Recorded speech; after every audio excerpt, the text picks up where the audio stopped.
First tonight at 6, a moment years in the making. Today, Panasonic and Kansas leaders cut the ribbon, officially opening the new electric vehicle battery plant in Soto. It's not just an impact to the economy, but the small town, something many of you have shared with our team as we visited your community several times over these years. And tonight, we're sharing even more of your voices, looking at what this means for the future of the town. We have team coverage on the grand opening, and we begin with my co-anchor, Caitlin Canute. Caitlin. Hey, Kevin. Well, it's definitely a big day for this very big plant you see here behind me in DeSoto. And to understand what a big deal this is for Kansas as a whole, Governor Laura Kelly officially made today Panasonic Day in Kansas. And Panasonic confirmed it's already started mass production in this plant here behind me of its lithium-ion battery cells. In fact, they held a grand opening earlier today, including a media tour. So take a look. Our crews were there, and they shot some of this video for you inside the facility. Panasonic is estimated to bring $2.5 billion worth of economic activity here into Kansas every year. At least that's according to Governor Laura Kelly's office. She says it's a new era for the state. And because of that, today's grand opening was a big celebration, often showcasing Japanese traditions, including using wooden hammers to open a sake barrel, shouting a traditional Japanese cheer. 1, 2, 3, yoisho!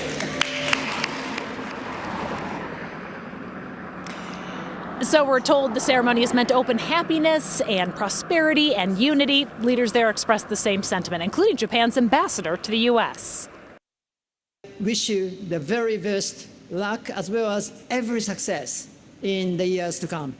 We have an amazing opportunity here that didn't come just by accident. We're intentional in bringing these opportunities to Kansas so that we can have great options for the next generations of folks. This is an investment in the Kansans of today and in the Kansans of tomorrow. And really, that's something we've been highlighting as we have covered this for days and months now. This is what it's all about, a future for this town and community. Remember, this is a town in DeSoto of about 6,500 people, and just look at that facility behind me. If you were watching at 5, we were estimating maybe 3-4 city blocks, but we've got an even better comparison for you. This could fit 225 football fields inside, so just imagine that size.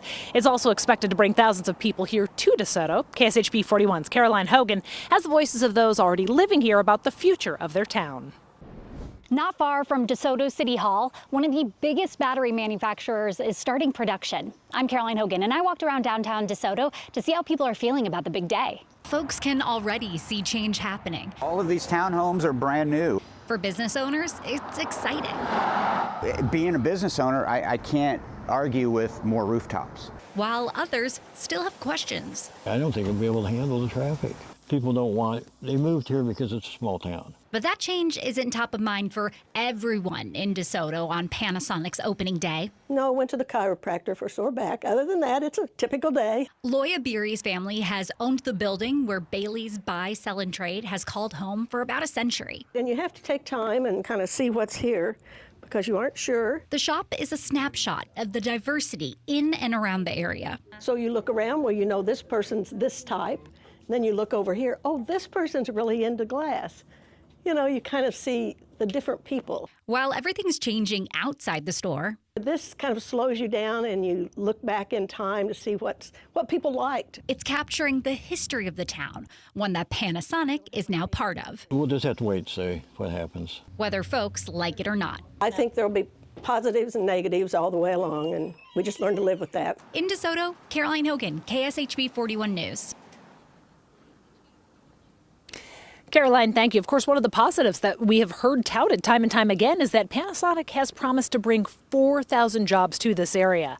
KSHB 41's Elise Schoenig has been covering this as well, and she profiled the efforts to get people ready for those jobs, including job training at local colleges. And today she got an update with the state's lieutenant governor.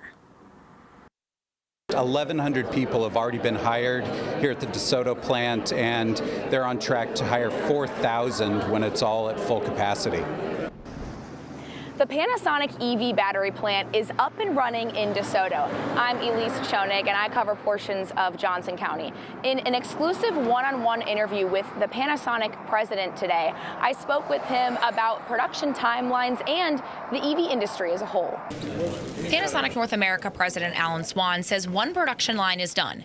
3 more could open this year, with the final 4 projected in 2026. Kansas officials also say hiring is still ongoing, with over 1,000 employees hired already and 4,000 total still being the goal. It's a brand new industry, so things are going to go up, things are going to go down, it's going to move around a little bit. We'll watch what the market does, but do we have the ability to expand here? Absolutely, yes. Officials say at full production, the EV battery plant will produce 70 battery cells per second. In DeSoto, Elise Schoenig, KSHB 41 News.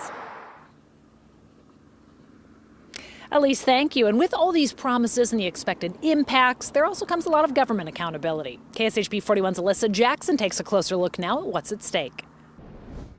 You've probably heard over and over again that Panasonic is a rare deal. Kansas actually beat out 70 other offers for the facility. I'm here to remind you of all that is at stake with the electric vehicle facility. For the past 6 months, I've focused on government accountability as Panasonic has been getting ready to officially open. Federal, state, and local incentives combined are in the billions. Local and state incentives exceed $800 million, and the company could also receive $6.8 billion in federal funding from the Inflation Reduction Act. Now, most of these incentives are a give and take, with clawbacks that legally require the company to hire a certain amount of workers and fund community development.